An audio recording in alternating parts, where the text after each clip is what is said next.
బనకచెర్లకు అనుమతులు రావాలంటే కాళేశ్వరం ప్రాజెక్టును రికార్డులో నుంచి మాయం చేయాలని కుట్ర జరుగుతోందని బీఆర్ఎస్ ఎమ్మెల్యే మాజీ మంత్రి జగదీష్ రెడ్డి విమర్శించారు.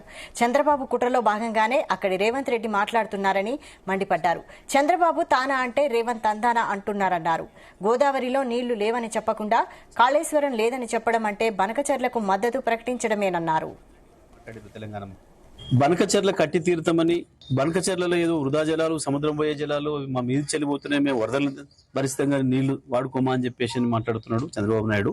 రేవంత్ రెడ్డి మాత్రం ఆ విషయాన్ని వదిలిపెట్టి మళ్ళీ కాళేశ్వరం లేనే లేదు అని ఏదైతే చెప్పిండో ఇది కేవలం బనకచెర్ల కొరకే. చంద్రబాబు నాయుడు ఉపన్యాసానికి మద్దతుగానే రేవంత్ రెడ్డి గారు మాట్లాడారు తెలంగాణ ముఖ్యమంత్రిగా. రెండు వేరు ఉపన్యాసాలు కావు, ఒకటి పోటీ ఉపన్యాసాలు కావు. చంద్రబాబు మాట్లాడిన దానికి సపోర్ట్గానే రేవంత్ రెడ్డి మాట్లాడిండు. కాళేశ్వరం ఉన్నది, కాళేశ్వరం నుంచి మేము 240 టీఎంసీల నీళ్లు వాడుతున్నాం, అందుకే గోదావరిలో చుక్క నీళ్లు కూడా లేవు, ఎట్టి పరిస్థితుల్లో కూడా బనకచెర్ల కట్టడానికి వీలు లేదు అని చెప్పాల్సింది రాష్ట్ర ప్రభుత్వం. రాష్ట్ర ప్రభుత్వం యొక్క వాదన ఆ విధంగా ఉండాలి.